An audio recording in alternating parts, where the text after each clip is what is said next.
Okay, let's try and go find maybe GameCube NSO, see if it's available. Let's go this way.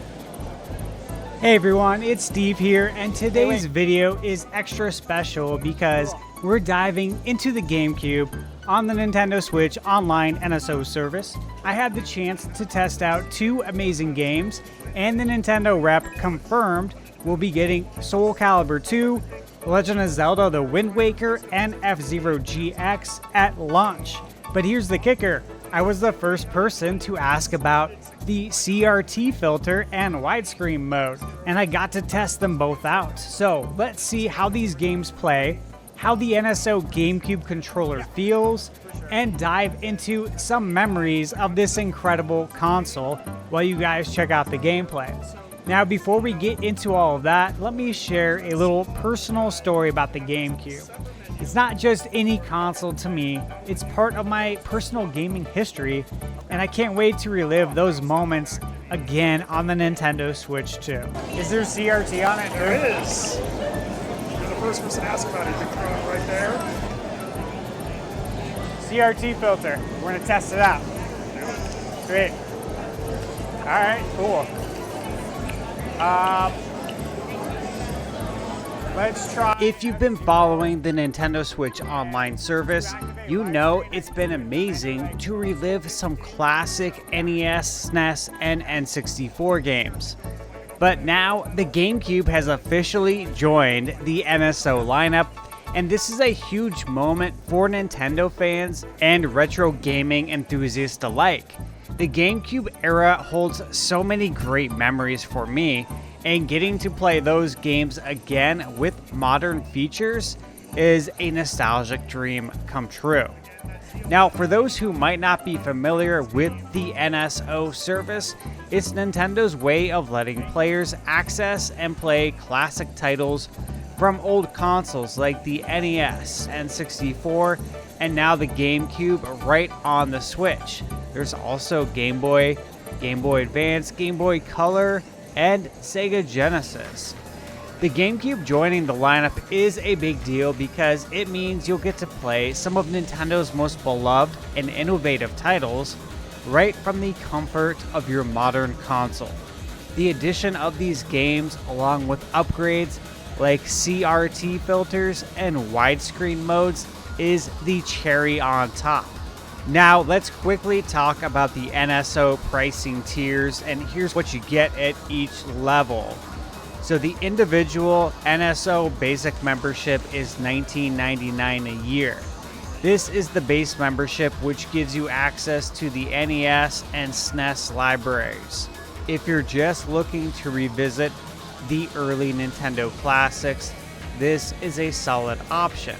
Then there's the individual NSO Plus expansion pack membership. That's $49.99 a year. This is the one that I have. This tier includes everything from the basic membership, plus access to N64 and Sega Genesis libraries, as well as the upcoming GameCube games. And you'll also get extra benefits like Animal Crossing New Horizons DLC comes as part of the package. The Mario Kart 8 Deluxe Booster Course Pass that gave you 48 new tracks, that was part of the NSO expansion pack membership. You got it as part of the membership. So for all the retro fans out there, this is the best value. Then you have the family membership. So for $34.99 a year, if you've got a household full of gamers, this is a great deal. And again, it gives you access to the NES and Super Nintendo libraries for up to 8 Nintendo account holders. And then you have, lastly, the family membership expansion pack. So for $80 a year, this covers everything the individual expansion pack membership includes, but it's designed for up to 8 accounts. So again, perfect for larger families or households with multiple gamers. What makes the expansion pack even better is, again, it includes GBA games, which were added a couple of years ago. If you're a fan of retro handheld gaming, this is a real treat. And it also has some exciting content coming down the pipeline, such as Zelda Breath of the Wild and Tears of the Kingdom upgrades for the Nintendo Switch 2 included at no additional charge. For a sneak peek at how these games look on the new hardware, check out my video here today where I show off gameplay in both docked and handheld modes. Trust me, you'll want to see this. Now, let me tell you why the GameCube means so much to me. Back in 2001, I was a junior in high school, and my friends and I camped out at Best Buy to get our hands on the GameCube the minute it launched. The hype was real even back then. We couldn't wait to play Super Smash Bros. Melee, Luigi's Mansion, Mario Kart Double Dash, Wave Race Blue Storm, Super Monkey Ball. The excitement in the air that night was palpable, and the GameCube had us all buzzing. Fast forward to today, and I'm about to be actually a groomsman in that same friend's wedding later this year that I camped out with to get the GameCube. It is just crazy to think how much time has passed.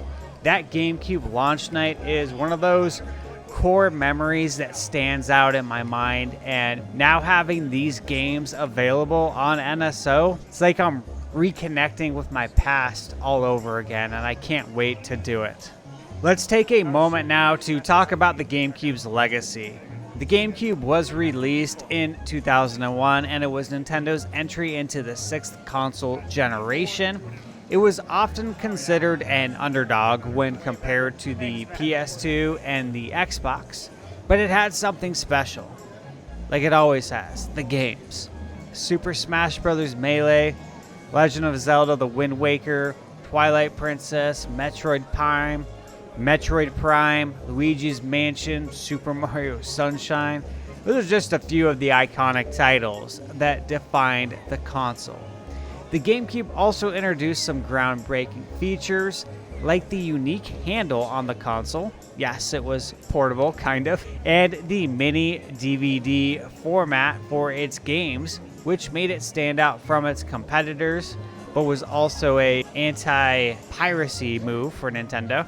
And although it didn't have the same massive third-party support as the PS2, its first-party games are still some of the best and most beloved games ever made, and those are going to be the games that are on the GameCube NSO. One of the biggest strengths was its controller, which is still considered one of the most ergonomic and comfortable controllers in gaming history.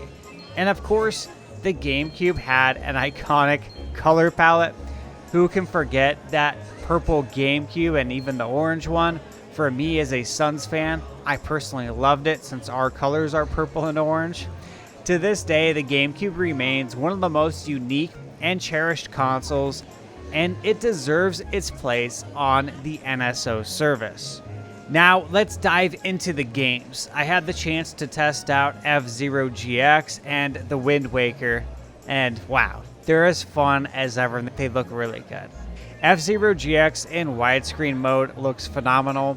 The fast-paced action, the neon visuals, it's all sharper than I remember, and I recently played this maybe 2 months ago. The CRT filter, it's perfect. So the controller, remember this is the new GameCube controller that will be sold on the Nintendo store for NSO. Excellent. For the nostalgic feeling, especially if you're someone like me who remembers playing this game on a flat screen CRT TV back in the day. The visuals and gameplay just work in this setup. Then there's The Wind Waker, and it's just as magical as I remembered. This is one I actually have not picked up in quite some time. The controller experience is spot on too. The GameCube NSO controller feels just like the original GameCube controller, but now wireless, like the Wavebird.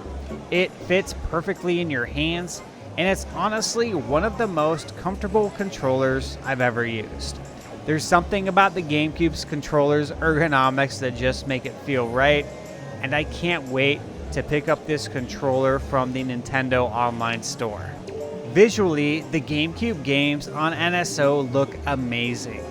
The CRT filter gives everything that classic retro vibe, while the widescreen mode and higher resolution make everything sharper and more vibrant. It's like experiencing these games for the first time again, but Cool, with man. all Yeah, the it's benefits awesome. of modern tech. Yeah, really cool. I can't wait to see more GameCube goes classics great, yeah. added to the service.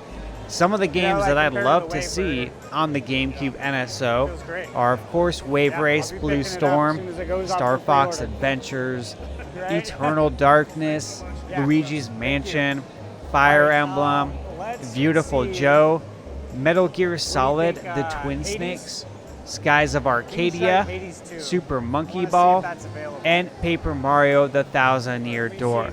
These are just a few of the titles, though, that stand out to me, and I'm sure many of you have your own wish list too. What about you? What GameCube games are you most excited to see on NSO? Drop your thoughts in the comments below, and let's keep the conversation going. And if you want to check out my other first impressions from the Nintendo Switch 2 experience, including my win in the Mario Kart World Knockout Tournament, Metroid Prime 4, Hades 2, Cyberpunk 2077, and many more, be sure to check those out too. Don't forget to like, subscribe, and hit that notification bell so you don't miss any future videos. Thanks for watching, and as always, remember, you're never too old to play video games.